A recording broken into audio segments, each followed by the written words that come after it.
We are live. Good afternoon, everyone, and welcome to HealthierLife.tv. Make sure I've got that one right, because sometimes I think I'm on the other one on Wednesday. But this is our last one before the new year. We had a chat about it and decided that no, we weren't coming out on Christmas Day because nobody would watch it. And then the following day's a day or whatever before New Year's Eve or New Year's Eve, one of the two. And yeah, no, it's not going to happen. So we will reconvene in the new year. So, but today we've got an important subject. It's something we have covered before, not together, but it has been covered on here. But it's so important, I thought we'd cover it again. So, and that is the science-based benefits of meditation, which are huge. What are your thoughts about meditation, Warren? Well, I meditate pretty much every day. I either meditate once a day, twice a day, if I can, 3 times a day. And yeah, for me, I honestly believe that meditation is a fantastic tool for anybody, from kids to the elderly. Yeah, from the healthy to the successful to the unhealthy and derelict. Yeah, it's I mean, look, I think for me it's about getting in a good frame of mind, being relaxed, having a smile on my face, probably being able to do anything in the day once I've had that time to myself. It's become a way of life for me, and I would recommend meditation to everyone. Yeah. I mean, there's lots of people need it. There's no doubt about it. I think everyone needs it, but I think some need it more than others, obviously, depending on who you are as a person and how you run your life. Yes. I could have done without it, but I'm really, really glad I found it. You know. So. Why is that? Why? What has it done for you that you're that happy that you discovered, or meditation discovered you, depending on how you want to look at it? You look at it from a meditation point of view. Okay, if I was still in the police, then no, it wouldn't. It helps. You don't have any anger issues. Well, I don't. I never had any anger issues with the police or anything. I taught myself very early on how to deal with stress. Okay, and so that I always had a smile on my face. No, I did. I mean, you knew the stress was there. You knew it was there, but I didn't allow it. No, I allowed it in, but it didn't soak in and stay there, if you see my point. Oh, yeah. I know. I knew it was there. And we all let it in from time to time. Yeah, I just made a conscious decision not let it affect me. There was so much out there. You could really be like a sponge and soak it all in, and then it's all sitting there. And at some stage, it's going to come out. There were occasions very early on that did happen. But luckily, I was aware, identified it myself, didn't get any help or anything like that. And I thought, I don't want to feel like this anymore. I know what it is. I know what's caused it. It's not going to happen anymore. And I just made a decision. Unfortunately, I think I was lucky. But unfortunately, I think a lot of people take stress in, and then they add another bit on and another bit on, and it's like layering a cake. Unfortunately, they don't let the first bit go. Yeah. And it all adds. It's all adds, and it's accumulation. And at some stage, you're gonna blow. There she blows. Especially with people that are confronted with crime on a daily basis, or that kind of stress. The stress or the risk of losing your life or your safety on a daily basis. If you don't know how to diffuse that energy, on a daily or regular basis, sooner than later you're going to explode. You're going to, things are going to get out of hand, and it's. Yeah, I know. I really get it. I mean, with some people, you see it. It just builds up, builds up, and builds up. Yeah. And I learned early on the art of not letting it build up. In fact, I knew it was there. I didn't choose to accept to keep it. I mean, I could go to an incident.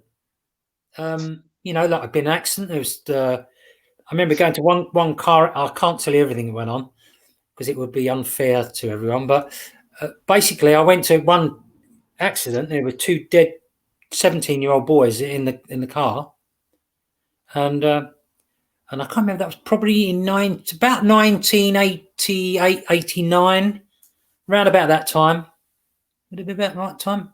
Yeah, probably. And I have to say that it didn't affect me. It didn't. It's a terrible thing to say, but I'd got to the stage after 14, 15 years as a police officer. Yeah. And I mean, it's terrible. Don't get me wrong. You have to go and speak to parents and all that, and and I'm not desensitizing from it, because you could really, really affect you. And I wasn't trying to ignore it or anything, but I just chose not to let it affect me. I cannot. I was with two other police officers I knew really well at the scene of the accident, and there were things that went on. You'd shake your head. You would shake your head. I can't tell you. It's because the average person would think it was so bad. Okay. I'm talking about the attitude. I mean, Yes, they may well have been doing that. The other two officers to alleviate. Yeah, or to as a distraction. I was totally different. I can understand why people in war get PTSD. Oh yeah. But what I would say to everyone is, do meditating. Meditate. I'd have laughed if you said that to me 20 years ago. I'd have laughed. I said, "What do you think I am?" Yeah. But now I've done it. I've done it now for years. It's one of the best things, apart from the obvious things like sleep and exercise and that. Meditation is right up there. You say 20 years ago. I was very fortunate that about approximately 20 years ago, maybe a little bit less, but I stumbled upon a book about transcendental meditation. Mm-hmm. And a transcendental meditation, that's deep, heavy meditation. It's like, but I stumbled upon this book, and it was an old copy of the book, and I read it. And it was a little bit too deep for me at that stage, funnily enough. It was a bit too deep. But then I got curious about the idea of meditation in itself as a result of reading that book. And I started to explore meditation and started to sit and meditate on a daily basis in the beginning, not really knowing what I was doing, but I did it. And it helped me a lot at that stage in my life, because at that stage in my life, I was going through a lot personally, a lot of deep stuff, dark stuff. And it helped me get through that. Definitely. Yeah. I remember going to some retreat out in the middle of the desert in Palm Springs out there. And, where they do these, I think like a chiming. And there's a noise where they do something around a bowl or something. Oh, the singing bowls. Yeah. And I fell fast asleep. Yeah. Snoring. It's just because I wasn't used to it, and because the whole art of when I first started doing it was I used to fall asleep, and I started with relaxation tapes. It wasn't meditation. It wasn't called meditation. Probably the same thing, but it's just a relaxation tape. And I thought, this is great. This is fantastic. And I forgot about it after that. And then someone sort of introduced meditation to me, and then since that time, it's been a permanent fixture. And I wouldn't be. You forgot. You may have forgotten about it consciously, but Oh subconsciously. no, not subconsciously, no. But I always remembered. I know I did remember the fact about the relaxation tapes. But what I'm saying is, I didn't. I think because I didn't have a tape recorder, I didn't just. I had the tape still got it, still got the same tape, the first one. Okay. Okay. And but that was a police. That was an injury in the police, back injury. So they just said, "Do you want to come to relaxation class?" I went, "Yeah, all right." So, but as this is another thing about meditating is that more and more, I think, I see, I feel, I get the picture that more and more professional athletes are turning to meditation as well to help them with their healing. Yeah. So help their bodies to heal and recover. Absolutely. Especially athletes that are involved in contact sports. I believe that they're taking more and more of them are taking to meditating as a means of recovery. So yeah, because you can link it. You can link it with confidence and things like that. And I'm an Arsenal fan, and Arsenal at the moment are absolutely rubbish. And you drew the other night, so that's okay. Yeah, not if you watch the whole game, it wasn't. But what I'm saying is that if I'll tell you now, if these people were meditating properly, and learning a little bit about expectation and confidence, your confidence is never dented. Mm-hmm. That's another thing I find about meditation. There are certain things like that I've spoken to you about that I've got maybe a weakness in a certain area that I'm working on. Okay, but I'm aware of it.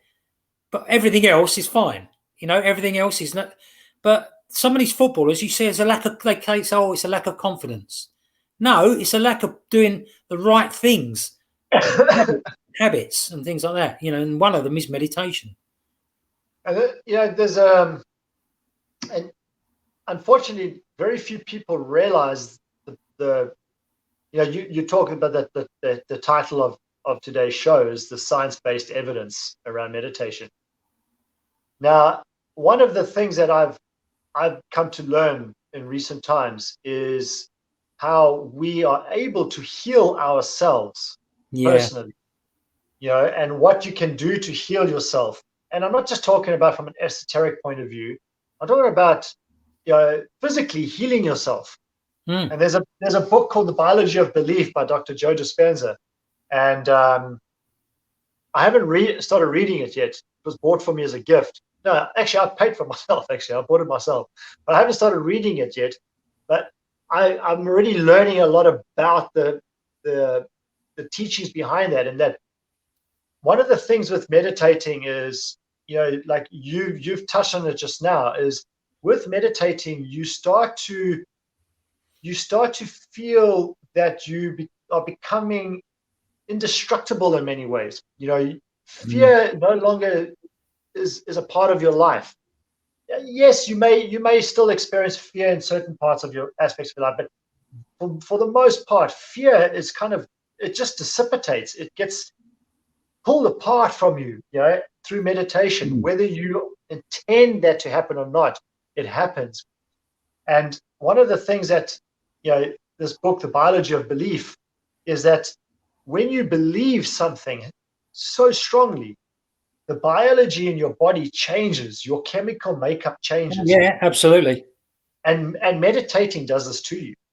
Just through meditating, you start to believe certain things about your life, about others' life around you, and life in general. And like you mentioned about not putting, not making it sound blasé, but the fact that when those two 17-year-olds, you saw them in the vehicle, you didn't feel anything from that. You chose to detach yourself emotionally from that. Okay? It wasn't, I don't think. Yeah, no, I don't think it was a case of detaching yourself from it. It was a case of I've dealt with it before. Yeah. I knew to be fair, to look at them, they looked okay. If you see my point, they weren't. There was not a lot of blood or anything like that, or there wasn't any damage that you could see. And that was important. But I'm just saying that I didn't detach. I knew not to detach myself from it. You know, if you Okay. detach yourself from it, that's when you've got problems. Well, I don't know, but no, because what I was touching on is that, I believe, and I don't think it's something you need to be taught this per se, but one of the things that I believe that happens as a knock-on effect of regular meditation is you learn to realize that death is not a permanent thing. We don't die, essentially. And I believe many people that meditate regularly come to realize this one way or the other. Either they realize it through meditation directly, or they realize it as a result of a coach, like a mentor or a teacher that comes into their life because they've been meditating. And when you start to meditate regularly, you start to attract certain things into your life. And death really isn't something that is should be seen as significant, because, like, for example, like when my mother passed away 2 years ago, I had no emotional attachment to it. My mother. When my mum died this year, I didn't. It makes sense. Sometimes people could take that as being cold and hard and things like, no. That's not what I'm saying. She had a fantastic life. She reached a fantastic age, 95. It was time for her to go. And the day she died, I just spent 8 hours with her. That's beautiful. Yeah. So I also made sure that I said anything I'd wanted to say to her many years before. Because they'll feeling of guilt when someone dies. Well, I didn't tell them I loved them and all this. What it's like. And I made sure I did that years ago, when she wasn't suffering from dementia. And even when she was suffering from dementia, I'd still tell her as well. But that was just an addition. I'd already done. You'd already covered those bases. I covered the bases, all out of the way, how I felt about her, and And that's the thing. Like, Mum, that's the same thing with me. My mother knew before she passed away. She chose to go. She chose on her own terms. And she passed away peacefully in her sleep. But she chose to go. She had enough. The time was done, and I knew that I had said what I wanted to say to her prior to her going. So there was nothing left. There was no stones left unturned. She knew exactly how much I loved her, and I know how much she loves me. And so when she passed away, it was actually relief for me personally, because I could see it as a relief for her, that she had made that decision to go. And this is the thing. It's one of the things that somehow, I don't know how exactly, and I'm sure science can explain this, but somehow it kind of becomes just an inherent knowing. It's a knowing when you meditate regularly. Somehow divinity just kind of lets you know that it's all okay. It doesn't matter anymore, because when you do meditate regularly, you become so much at peace with yourself. Yeah, that's the big thing, though, isn't it? It's about the world around you. Yeah, absolutely. And what I find is it helps improve every area of your life. Definitely. You in some ways you can't put it into words until you get into meditation. You won't know. That's how powerful it is. I've had a meditation on the WC many times. I've meditated often on the toilet. Often I meditate. The reason being is because it's a quiet space. I can sit on the toilet with the lights off, and there's absolutely no energy around me. It's a small room, so I can. And sometimes it's 5 minutes, sometimes it's 10 minutes, and very often it's profound. Very often it's it doesn't have to be where you need to meditate for an hour or 2 hours in order for you to realize that the universe is all one and all these kind of things. No, It can be 5 minutes. It can be 10 minutes of your time. And you do that, and it can be so profound. The messages that you receive, or the feeling that you experience, because this is another thing that many people, they try to actualize, or they try to, typical human beings, we need to have some kind of evidence. So they like, oh, I didn't hear a voice, or I didn't, you know what I mean? You don't see things all the time. Sometimes it's just a feeling. You feel something that's like, you don't know what it is, but it feels good. You know what I'm talking about. I can see it in your face. I actually had two things that annoyed me about meditating. It's funny. When I talk about those relaxation tapes, they lasted over half an hour.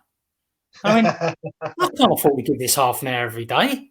And I think the other thing was, and this affects everyone who does meditation, it affects, is the fact that when you start meditating, you can't concentrate.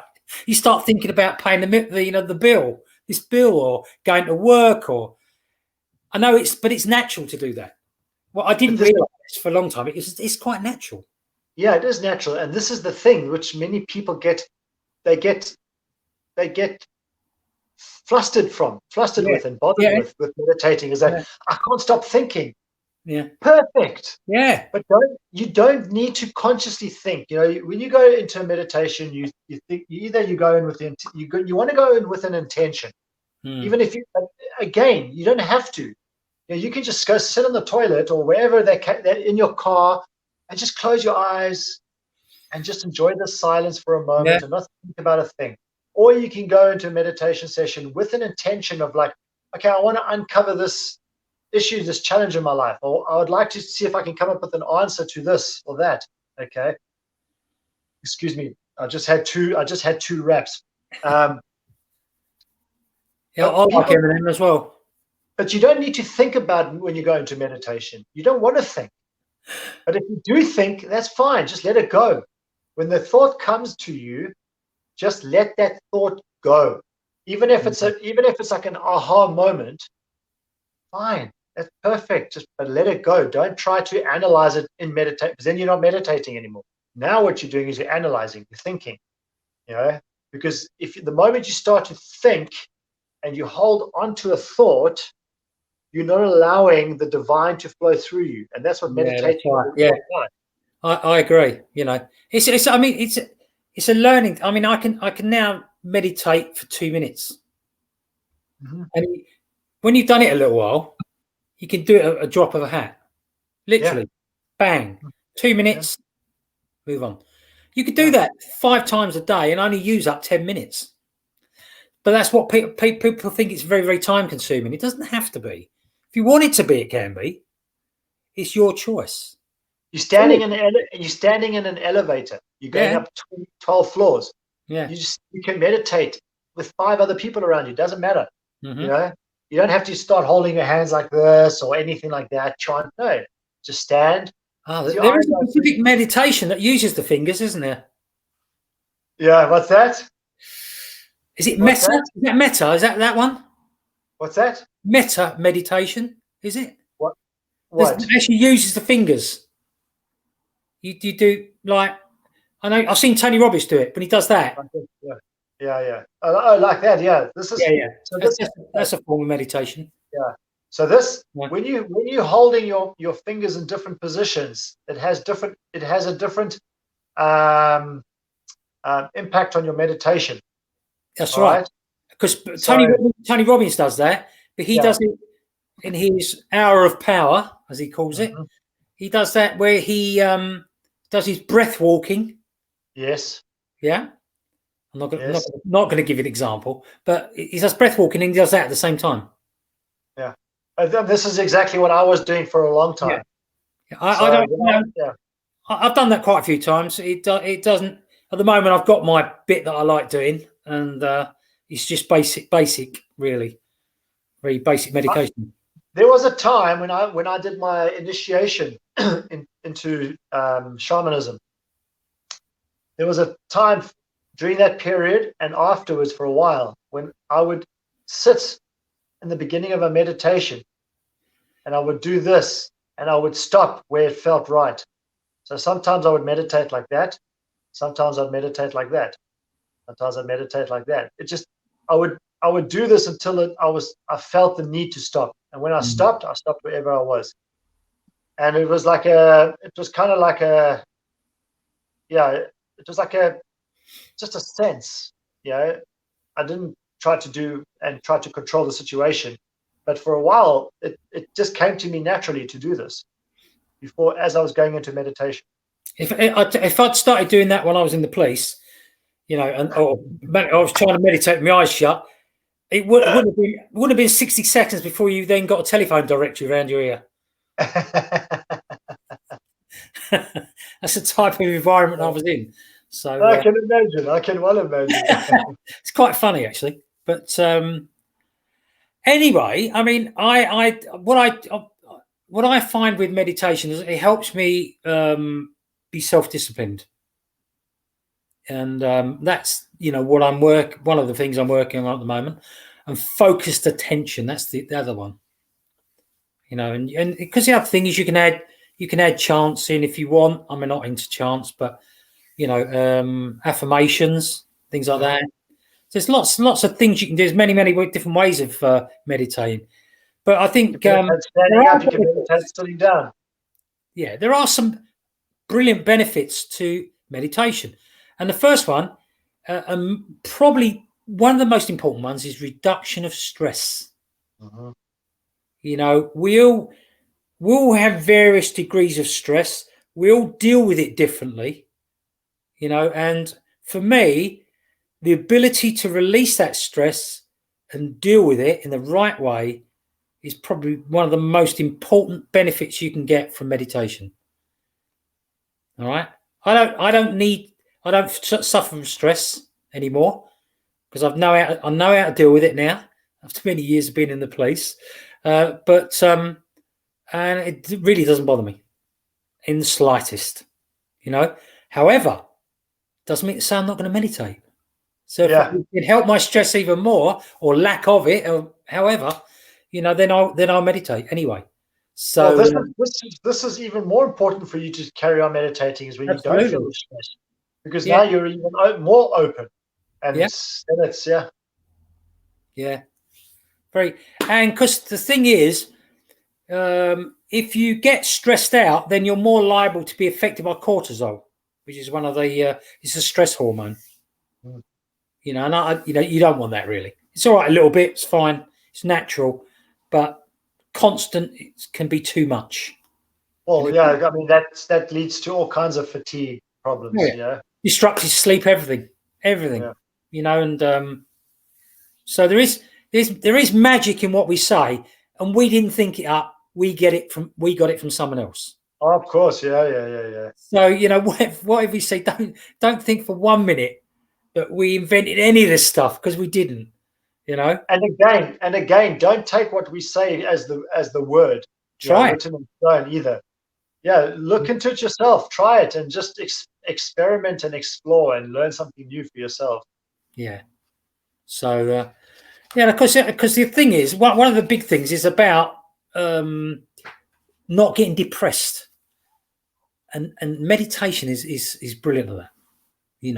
It allows you to release tension, and not suffer from anxiety.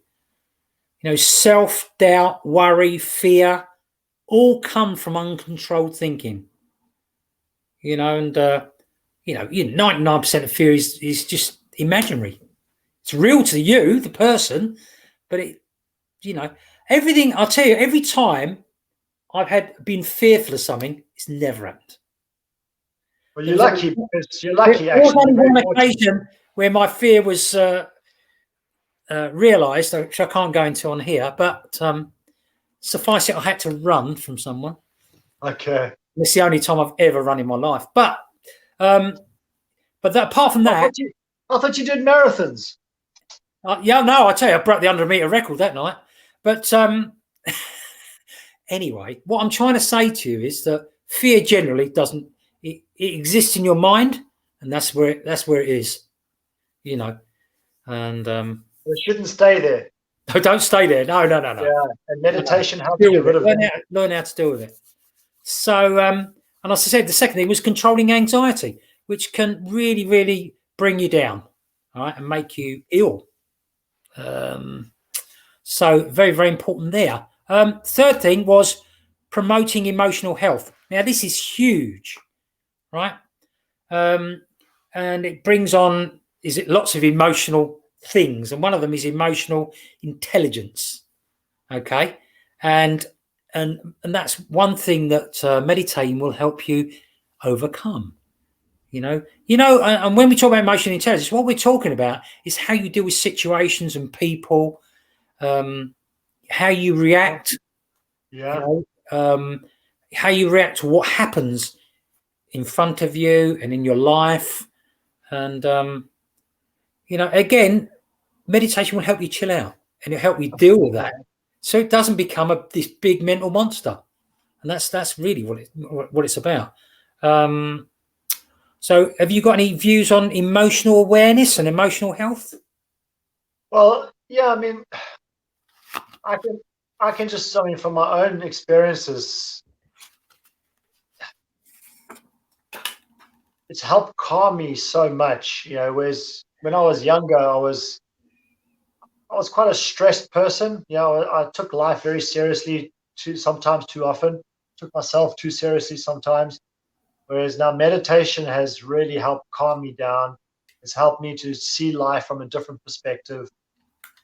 And also, I mean, there's been cases in history where people have gone into, say, for example, like prisons and prison centers, and they've started doing meditation programs with the incarcerated. And it's helped to no end. Even with kids, like kids that go to these juvenile centers and that they start to introduce meditation programs into the system there, and the examples of kids coming out of those systems as a direct result of doing meditation every day. It's huge. It really is, man. And Yeah.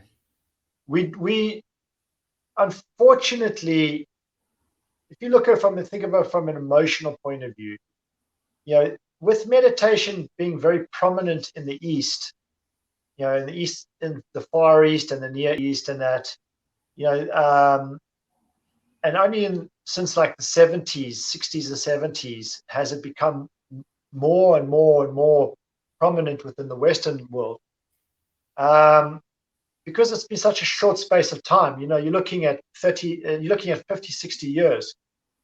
It's the emotional intelligence around meditation, unfortunately, is not quite there yet for the most part. And even many people that get into meditation that come from the Western world, typically, they do it for the wrong reasons, or they do it for not necessarily the wrong reasons, but they do it for reasons that are not necessarily their own.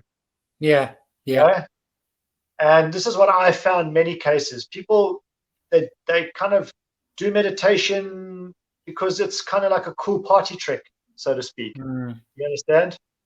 And so emotionally, people are not quite there yet for it in many cases. And on the other side of that coin, those people that don't meditate, they look at meditation, especially like, coming from a country like, they're living in a country like Hungary and a country like South Africa, coming from there, where men they look at meditation as like, what? You want me to do what? Meditate? I don't need to do meditation. I go into the bush and I go, and stuff like that. I go camping, or I go make a fire, and that's my meditation. But they look at it because they think it's something to do with esoteric and spirituality and all that kind of. No, I do understand that. It's got nothing to do with spirituality. No. In essence, no. I find meditation to be the best. Now, not that I've ever taken any illegal drugs, but I've found it the most natural high in the world. Apart from standing on a mountaintop. And so I would never ever be drawn to smoking cannabis, or I'd rather meditate. Meditate's fantastic. Meditation. And the other thing, one of the other things it does is it enhances your self-awareness. Yeah. It affects, if you think of anything positive, it affects it. Yeah. I mean, everything, exercise, everything. You know, it's sleeping helps you sleep as well. It's brilliant stuff, you know. And have you ever done Tai Chi? I have. I used to do Tai Chi every morning for a period of time. That's something I As part, really do want to try. So, as part of my power hour, my golden hour, yeah, I yeah. used to do Tai Chi for like 20 minutes. Yeah. It's Mhm. it's and that is a great form of meditation. So stretching, just Yeah, I stretching, know. Yeah, yeah. Stretching's a great. great it's a great form of meditation as well, because you're focusing within. And with Tai Chi, this is what you're doing. You're focusing your energies from within as you're breathing and you're moving and all that kind of. And martial arts is the same. Like having done Taekwondo in the past, Mhm. you know, this is the same kind of principle. You know, when you start, It's all a form of control. You yes, you're controlling yourself. You know. well, yes and no. You, as you say, you're controlling yourself, and in the same breath, you allowing yourself to flow. Yeah. You know, you're controlling yourself, but you're allowing yourself to be in the flow at the same time.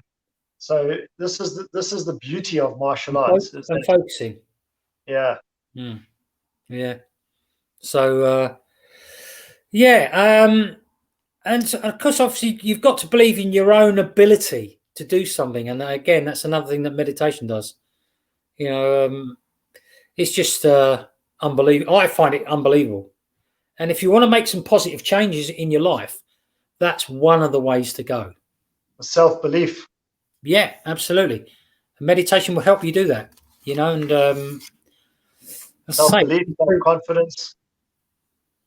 and for those young, say young, it could be any age, but obviously the most people that do the exams and degree courses are the youngsters. Um, and obviously the people that then go again, don't they, and go and do another degree and all that.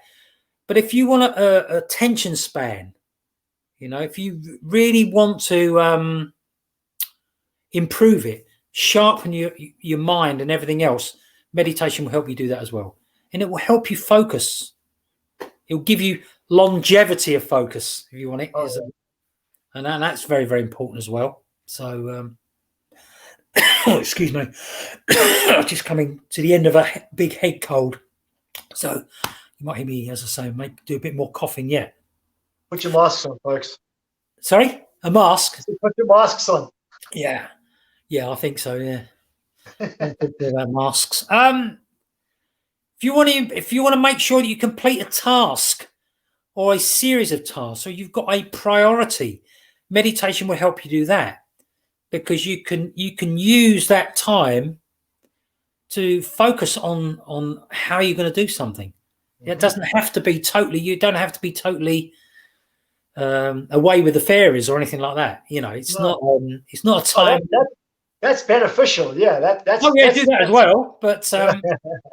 yeah, I like all different types of meditation. I like ones where you've gone, you know, as well. So, but And again, look, this. You know, when it comes to troubleshooting and problem solving, we again as people we tend to overthink things too much. You know, we go into meetings for an hour and a half, 2 hours, 3 hours, and try to think how to solve a problem. You hmm, know, and create a solution to an that's not issue. You that's know, not if how you yeah, the wealthy do it well, no, I'm saying we tend to, in and personal then development. I'm talking about the general populace. Yeah, yeah, Okay, no, yeah, I agree yeah, with you totally. yeah, Yeah, and when if you have an issue, if you have a solution that you want to discover the answer to, meditate, meditate on it. Just sit by yourself, and if you want to as well, this is great for couples, yeah, for couple therapy. If you and your spouse, your partner are going through some kind of trouble, focus on what it is, okay, that you're experiencing right now. Sit with each other face to face, and if you can, physical contact of some kind. So your knees can be touching, You can place your hand, one person's hand on top of the other, and vice versa, and sit and meditate together on that. You'll be amazed at how profound it is when you and your partner sit together to solve a problem together through meditation. It's like, because sometimes you just connect on a different level. And again, it's not about going off with the fairies and all that kind of stuff. No, it's because what you're doing is you are dropping your guard, okay, and you're allowing the source, you're allowing the influence from the outside to come in, and without you trying to protect yourself, or without you trying to think about whatever, without you trying to analyze and conceptualize, you just let it happen. And if you're doing it like that, this is why group meditations are so powerful. People go into group meditation with a common objective, a common intention, and they sit and they just sit, and then very often people come out with the most amazing, profound ideas as a result of that.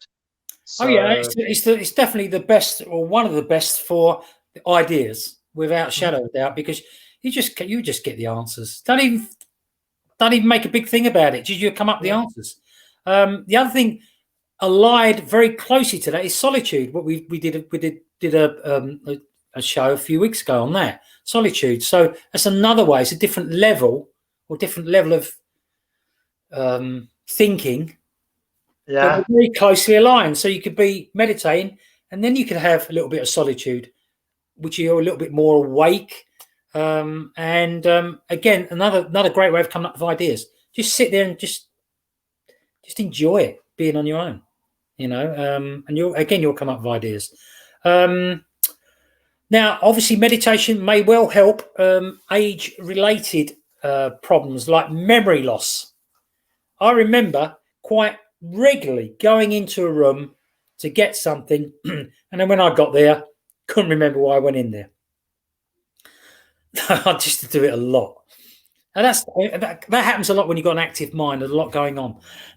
However, by meditating for the last 15 years or whatever, I now find I do not suffer from that very often at all. Oh, nice. So that's another added benefit, Good. So it just improves your attention and clarity and focus and everything else. So there is a meditation called curtain. What's it? I wrote it down. Kriya. Have you ever heard of that? Oh, that's the one with the fingers. Sorry. Yeah, that's the one with the fingers. Spelled KIRTAN KRIYA. That's the one where you touch the fingers and meditate at the same time. Okay. I didn't know the name. Spell it for me. Spell it. KIRTAN. So curtain, Kriya, KRIYA. Okay. And it improves performance on a neuropsychological level. Carry on. Okay, don't worry. Yeah, and it's especially used for age-related stuff. So that's good. Very good. Also, which I didn't realise, is that doing meditating can actually generate kindness. How about that? I like that one. Okay, so and that was the other one I said, metta, METTA. It's and it teaches you loving kindness and things like that, and belief, and so I obviously made that in my notes. I've got my notes on the right hand side here. Not going to go into that too much. If you're interested in that, then, but it does take time. It's an accumulation thing over a period of time. Okay. Also, meditation may help you fight addictions. Yes. If you need help with addictions, and I know a lot of people do, that's meditate. Don't know why it works. It's obviously all this stuff that's come from studies, and that's why I say science-backed or science-based. I mean, with meditation, again, you're dropping your guard and your ego is released. And very often with addictions, it's ego. It's related to ego. Mm. You know, for the most part, your ego takes control, and that being your mind, your consciousness, and with meditation, you surpass your consciousness. You bypass your consciousness very often. So you kind of negate that connection now. Now you understand what I'm saying? Yeah, So absolutely. the ego is no longer involved. And this is why people find peace through meditation. Peace can come in many forms, and it can be coming from many directions in order to find that peace. But this is pretty much my understanding of why people that suffer with addictions and meditate overcome their addictions. It's because the ego is no longer a factor. Yeah. Because the bit I said a bit earlier about emotional, okay, Yes. this relates to the addiction as well, because the addiction Course. is things like food cravings, drugs, binge eating. It's all emotions. Yeah. It's all heavily linked, and that's why meditation works so well. I mentioned earlier about improving sleep. That was another one, and it just helps you stay asleep longer. Believe it or What's not, that? Helps you sleep longer. meditation helps you stay asleep longer. Oof, I've never had that problem, but yeah. Well, no, I don't normally, Yeah. but it can happen where you Of course. again, you could be thinking about lots of things. You're not relaxing, so very important there. You need to release the tension. Another one for that is exercise. So there's many ways of, and what you should be doing is crisscrossing things, Well, not just one. I would say you're 100% right there. And a great way to crisscross is that if people are struggling with stress and they're not sleeping regularly or sleeping long enough, if they have like insomnia, as stress-induced insomnia, then personally, I would recommend that. And this is just my opinion, okay?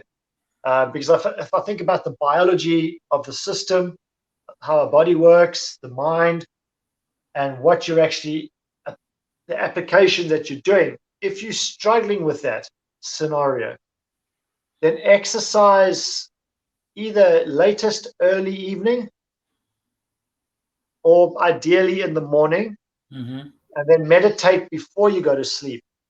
Because very often people that struggle with stress-induced insomnia or any stress-related issues that prevent them from sleeping, if they exercise in the evening, from what I've found, it's not exclusive, but from what I've found, typically people will not be able to sleep because their bodies are too hyped up now.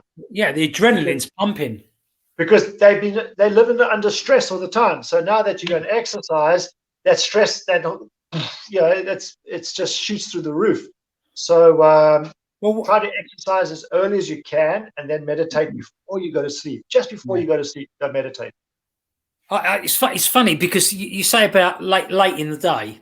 I remember sort of coming home. I say I think the worst day I did was 22 hours out of 24 in one day, and believe me, you do get a second wind, but you are going through the motions. But I found when I got home, you're so wound up you can't go to sleep anyway. Yeah, you can't. So I wish I'd known then about meditation, because I would have meditated. But I did the next best thing. I read a book. This is what happened with us in the military. When the first day we get to our base, okay, the whole way up on a bus, it took us nearly a day by bus to get there to the base. We were not allowed to sleep on the bus. Mm-hmm. And we get to the base, and we weren't allowed to sleep for another 2 days. So for 3 days almost, we had no sleep. Okay. And then when they eventually let us go to sleep, we couldn't sleep. None of us could sleep. We were all like wired, like, So yeah, that was horrible. Oh, that was a horrible experience. Yeah. Well, we're sort of coming to the end now because we've been going to 50 minutes. Just a couple of things to say. Excuse me. Is that meditation can help pain. Gives you a great ability to cope with pain, Yes. and also it experience a reduction in the sensation of pain. So that's a very, very good thing. Another one was it can decrease blood pressure, which is very, very important. Yeah. You know, invariably, not just can, invariably. yeah, it will do. I mean, it makes, if you've got high blood pressure, it makes the heart work harder, and over time that can lead to obviously a heart attack and stroke if it's working too hard and the pump's not working correctly. So all these things link up that we talk about, and that's the reason we talk about sleep, exercise, and everything else. We both cut out there, Paul, but nevertheless. Yeah, just about 2 seconds, so that's fine. Okay. Anything else you want to say about meditation? You touched on pain, and I want to just say that for people that are experienced with meditation, I don't know if you've experienced this, but relating to pain, sometimes you can actually see what's causing the pain in the body through meditation. Mm-hmm. You can get deep enough to the point where you can actually see the injury. You can see the inflammation in your system. You can literally see it in your mind's eye, what's going on in your body. And it's mind blowing, but it's possible for people, and for those folks that watch this video, and if you are not meditating and it's something that you have considered, then I strongly, I don't want to suggest or recommend, but implore you to please look into meditating for your own good, for your own health, for your own benefit, for nobody else. Because also by the mere fact of you meditating on a regular basis, and if you get into a consistent pattern of meditating and make it a set time, especially in the beginning, because then that way you will create the habit. But set a certain time aside. And if you want to do a guided meditation to start off with, by all means, do a guided meditation. If you just want to try to sit by yourself in silence and try to go into a meditative state, even better if you have that mental fortitude to do that.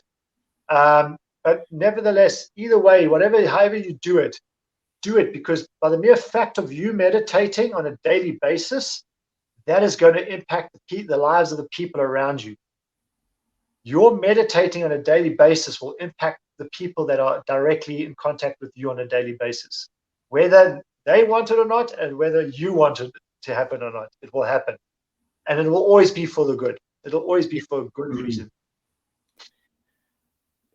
Just quickly, personally, I like guided meditation better than anything else. And two, I can send you in the right direction. Just to start off, one is the mindful movement. Mm-hmm. With a lady called Sarah Raymond, and obviously the Honest Guys. They're British, and very, very good starter. But if you just look up those ones, you'll come across all the other ones as well. So, but they're good ones to start with.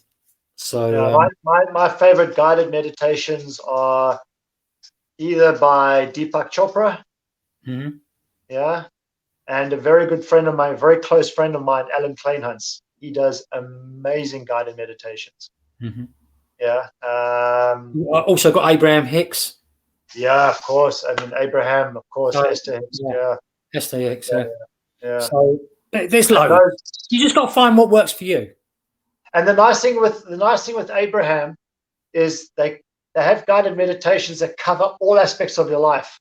Yeah. Wellness, wealth, health, relationships, and they're not long because they don't profess about 10 minutes long, aren't they? About 10 minutes?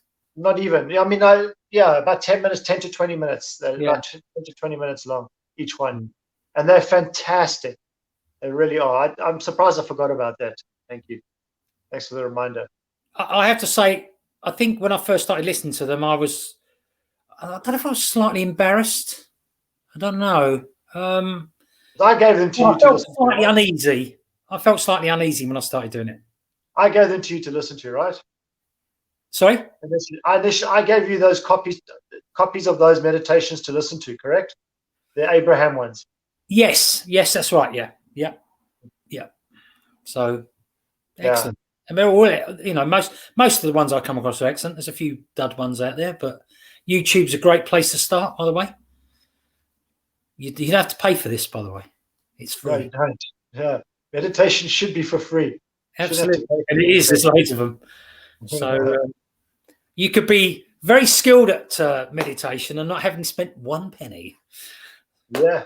1 cent or €1 or anything like that. So, right, we're going to go. We've been on, I think it's about the longest one we've ever done. So, I'd like to say from HealthierLife.tv, myself, Paul Bursey, have a fantastic end of the year. Have a fantastic Christmas. Have a brilliant New Year's Eve. Don't get too drunk or don't do anything I wouldn't. Ooh, that's a bit worrying. And then we'll see you very early on in the new year. Yeah. And if you need to spend some time with somebody and you're isolated on your own over the festive season, don't be shy to ask. Just reach out to somebody. Even myself, I'm open to, if you just want to have a chat, whatever, because I know there are people out there that are not going to be spending Christmas with loved ones for whatever reasons. I know there are, and I know one or two people that are in that predicament. So, just reach out if you need to, please. It's no skin off my back to have a chat with you over Christmas. Trust me. Okay. One last thing, we forgot to say hello to our friend Mukesh, who came on and said hello. So, did Mukesh come on and say hello? I didn't see that. Yeah. Hello, Mukesh. He came on about 50 minutes ago. We were so into our talk about meditation, we didn't see him. Anyway, that's it. Have a fantastic time. Enjoy the rest of the week and the weekend, and we will speak soon in the new year. Merry Christmas and Happy New Year, everybody. Namaste. See you later. Bye. Ciao.